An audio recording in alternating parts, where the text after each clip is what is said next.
Oh, yes, baby. I'm back. Okay. Are y'all ready? Are we ready for a new lesson? All right. What's in chest asking? A little bit of this, a little bit of this. Okay, welcome back to another video where it's titled, Is Working 10 Times as Hard a Trauma Response or a Thirst for Success? You know, sometimes I feel like I'm a narcissist. And I know that from watching a lot of podcasts and um, therapists and psychologists videos, they say if you're wondering if you're a narcissist, then most of the time you're not, because you're wondering if you're a narcissist. Most of the time narcissists don't worry about if they're a narcissist or not. They just worry about supply and value that they can get out of others. And I'm breathing hard and shakingly because this is so hard to talk about. Like, talking about narcissism and my past and traumas that I've been through makes me so nervous, and it disrupts my nervous system. And I just, because I don't know, and I feel some type of way about people that I could be talking about or potentially offending. And I know that as I make these videos, I'm going to lose a lot of friends, a lot of family members, a lot of coworkers, a lot of supervisors or whatever, people who hold places in my life.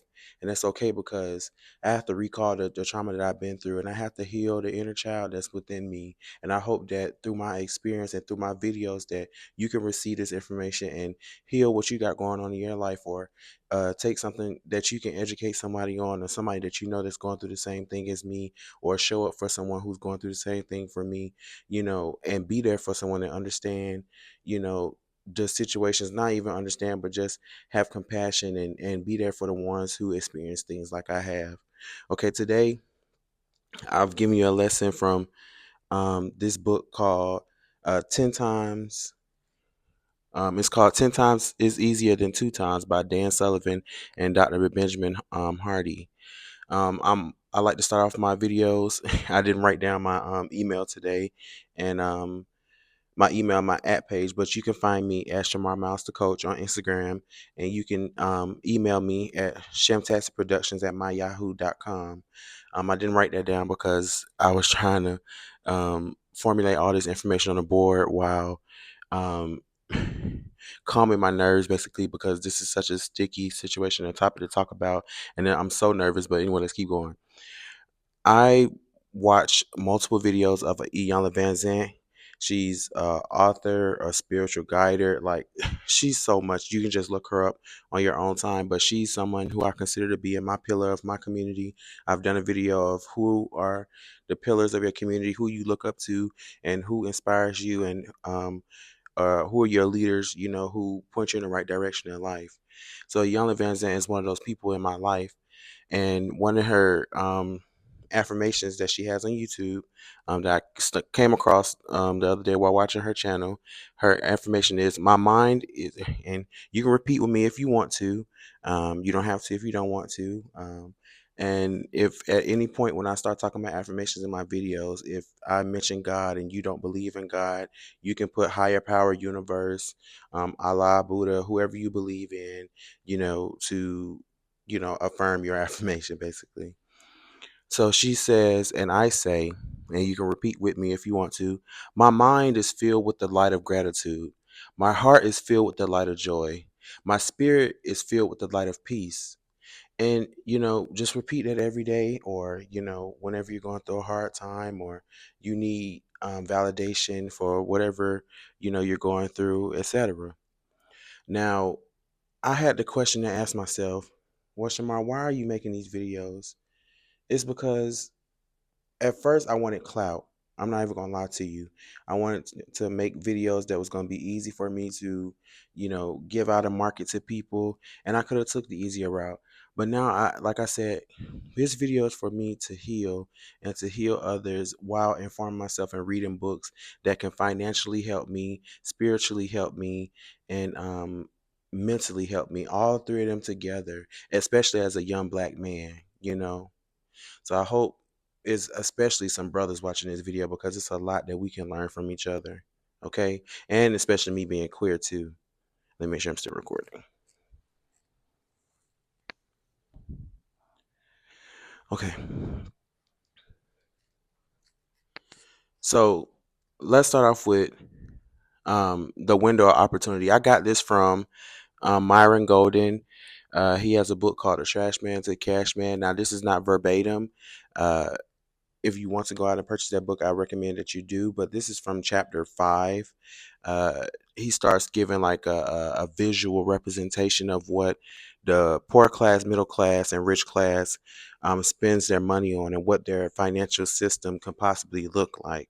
Okay, so today we're focusing on the poor because I'm going to go from poor, middle class to rich. Okay, because if you don't understand where you come from financially, mentally, spiritually, then you're going to be lost and you're not going to understand why you commit some of the acts that you do today, why you overspend, why you overeat, why you yell, cuss, and fuss, why you handle stress a certain way you do, why you spend money in certain ways, certain places, why you struggle with certain addictions, stuff like that.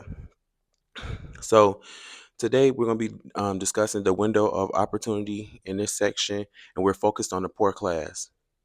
Most of us have a job, which stands for HAJ, right? Most of us have a job. I'm poor. I'm not even in the middle class. I used to be in the middle class, but I made business moves and money moves like I was in the rich class.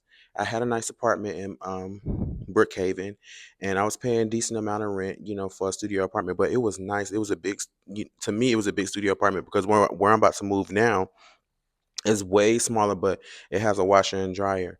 My last apartment had a washer and dryer on site for, a bigger place, and it had a balcony. It had some other issues, but for the bright side of it, I really didn't have too many issues with the apartment. Like I said, I was living above my means. Okay, so I'm back down to the poor class, so I can understand, and I grew up in this, so I can understand the poor class. Most of us have a job. Okay, different financial houses, poor, middle. If you don't know the different financial houses, the different financial houses are poor class, middle class, and rich class. The difference is not in the tax bracket, but how people use their money. So basically, saying like the same thing I was telling you about the way that we follow the systems that our family lead, the way that we spend money on, drugs, strip clubs, food. Um, just it can be unnecessary things far as in the middle class might spend money in different areas, and then the rich class definitely spends money in different areas such as investing and affiliate marketing, whatever it may be. They have access to different opportunities and different amounts of wealth because of the knowledge that they know and the way that they save and invest their money. Okay, poor people poor people, you really don't hear too much about poor people investing. Poor people are poor because they spend every penny they make. Most poor people don't save. They don't have a savings. Most black men, it's hard to know nowadays. They don't even have their own bank account. They busy using Chime or they using Cash App for a bank account, and that's not a bank account. You need to go out and get your official bank account, okay? As a grown man, as a grown woman, you need to go out and get your own official bank account so you can have bank statements, and you can know how to use a bank.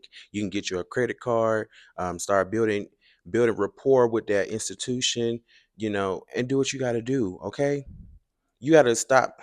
I know some people with that mindset. I'm not putting my money in no bank. I'm gonna save all my money and keep it outside the bank.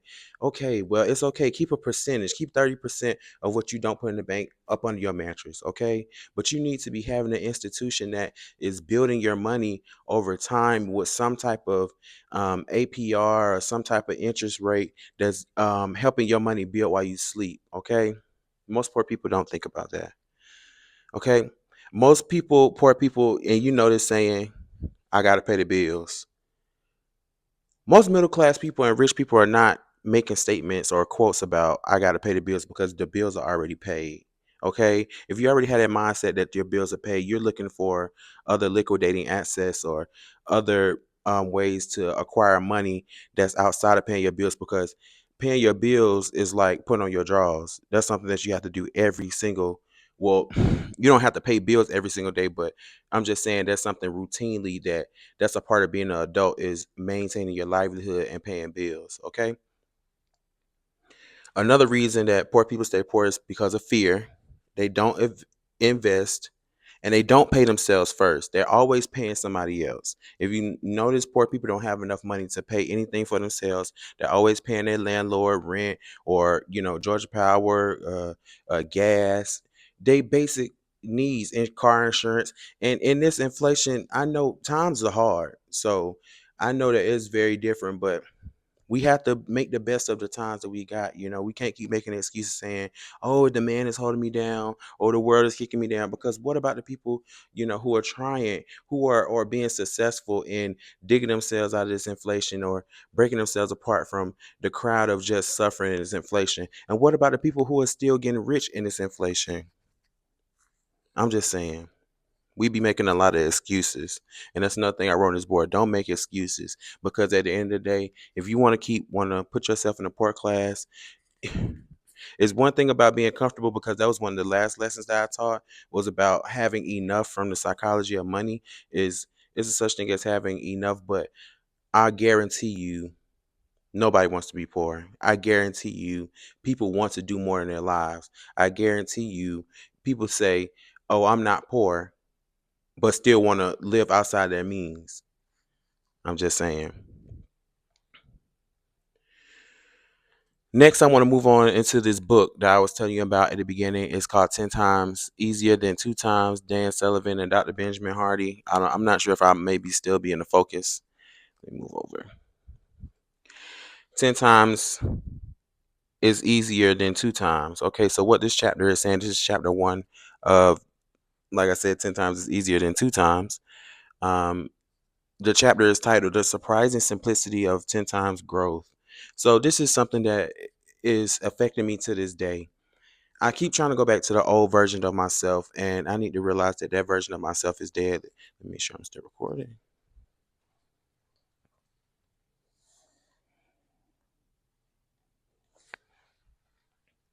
Yeah, so I have to make sure. So I have to realize that the old version of myself is dead, and I can no longer go back to that version of myself. And if I do, then I'm asking for failure. I have accomplished so many things since I started content creation in, I believe 2020, or a little bit right before the pandemic, or in the middle of the pandemic, somewhere around there. I started taking content creation very seriously, and around, I think 2023 is when I started making videos literally every single day. If it came from makeup or dance videos or reactions or something, I was putting out some piece of content every day. And I'm pretty sure if you follow my platforms, you see that I put out something every single day, probably a dance video, either anime, some type of thing. My face is on the internet, okay?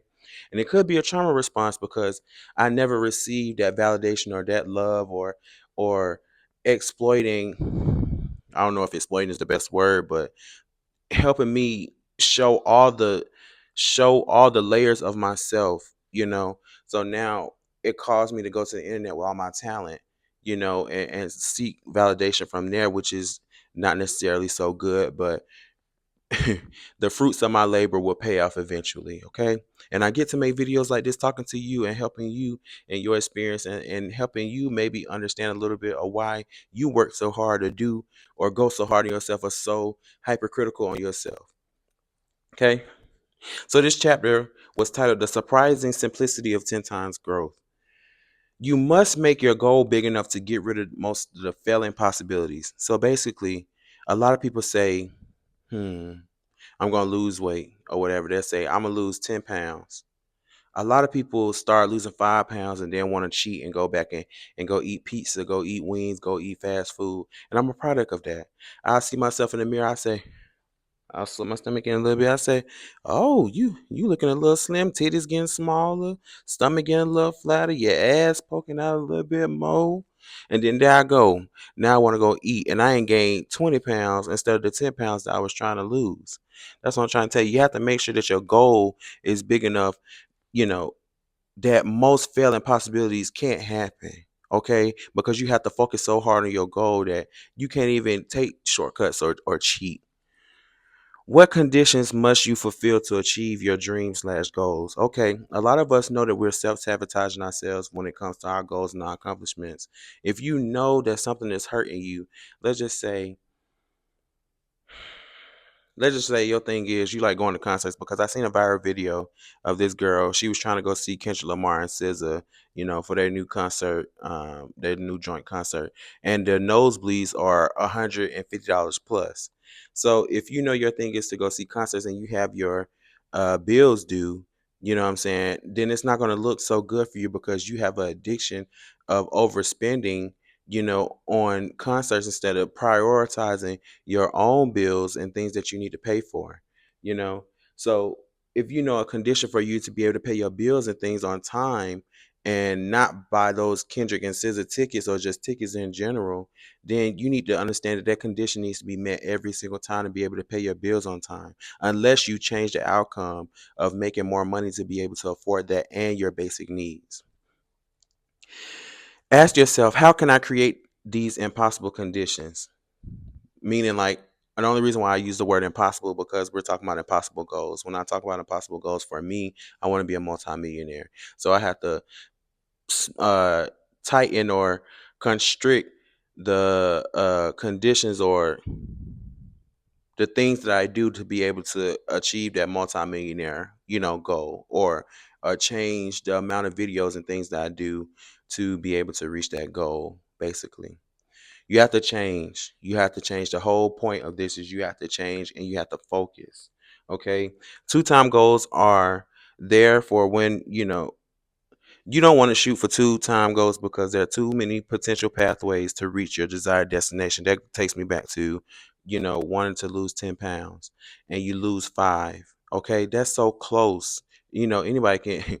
My aunt had a saying, oh, I lost 5 pounds. And she used to say, oh, you can pee that out. So you have to understand, if you say from the real, you trying to lose 20 pounds, you're not going to lose 20 pounds overnight.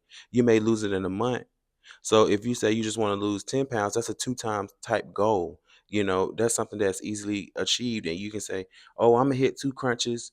I'm going to work out 2 times a week, and you'll hit that goal. In order for you to lose 20 pounds, you're going to have to work out at least 3 to 4 times a week, change your calorie, make sure you're in a calorie deficit, and make sure you're getting the proper amount of rest. Two-time goals create paralysis by analysis, and that's what you don't want.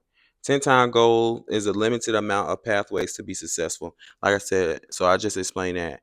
When you have a 10 times goal, like you say, you want to lose 20 pounds, you want to make sure that you're in a calorie deficit, make sure that you're exercising, and make sure you're getting the right amount of rest for you to reach your goal. Okay, it's not that many ways that you can lose 20 pounds. Okay. So another thing I want to let you know, as I've been saying, you have to take this seriously. I gave you an example when I started my taking content creation really seriously in 2023 when I started posting every single day. It was so important to me to have to post every single day. And it was also for me a trauma response for people not being able to see me. I felt invisible. So I felt if I got on the internet and posted my videos, at least somebody will be able to see me. Somebody will acknowledge me. Somebody will like my video. Stop investing in the things that are holding you back. Let go of the old you. And you have to be a complete transformation of yourself. If you know something is not serving you or know something is not working for you, stop doing that because you know that you're self-sabotaging yourself. Okay? Do things that are only going to help push you forward into your future. Only do things that are going to help you. Okay? And lastly, but not least, I'm about to close out this video. Um, Wicked just came out into theaters. If you don't know what Wicked is, it's a Broadway musical. It's a spinoff of The Wizard of Oz, kind of after. It's no, actually, it's before the Wicked Witch of the West, I believe, gets murdered. Um, right. So it's just that story, and it's a story between two sisters. Well, they're not biological sisters; they're just witches sisters, and it's between one character named Ethelba and another character named Glinda.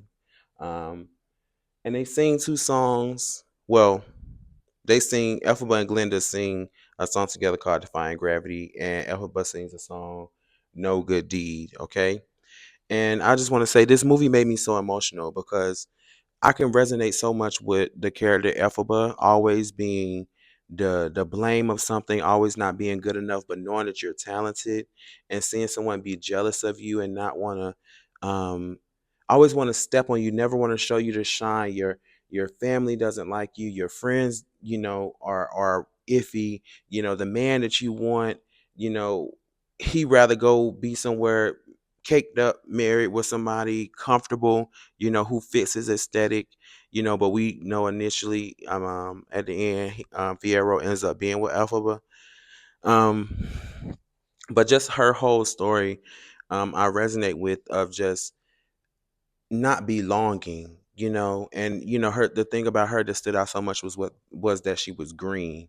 And she dealt a lot with um people being able to hold space for her, or just celebrating her and being happy for her talents, just a lot of things. It just didn't work. And I don't know, every time I get ready to talk about, like, abuse and things that I went through, I draw a blank. I just hope that if you understand what Elphaba, has been through, because I'm trying not to cry, being on camera, it's just sometimes I'm gonna say, I'm not gonna edit this part. I'm just gonna keep this in because, you know, see, I'm getting tongue tied now. But when your whole life you go with somebody telling you you're not smart enough, you're not pretty, you can't dance, you don't know how to dress, talk about your boss by your hair. I've been bullied unimaginably by some of the closest people in my life who I thought loved me, you know. And it's so important that you educate yourself, you know, and really open your eyes to what's going on in the world around you, because it's people out there that will use this information and this knowledge to mislead you, to abuse you. And sometimes I don't realize that people make decisions in their lives, and you have to deal with, you have to accept that's who they are and they're never going to change. You have to accept that's who they are and they're never going to change, even all the way up to the day they die.